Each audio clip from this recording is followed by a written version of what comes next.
Hi, I'm Ben Hardy from Expert Village. All right, now we're going to talk about how to cut our celery for serving with our dill dip. Take your knife and make sure always that you wash your vegetables before preparing them. First, you want to go ahead and take the floury end of the celery off. Throw that away. Cut off the bottom pieces. Throw those away.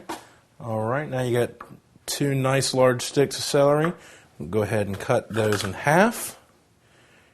And then you have 4 pieces. Go ahead and take each piece, turn it over to the D area. See, makes a D. Cut those in half.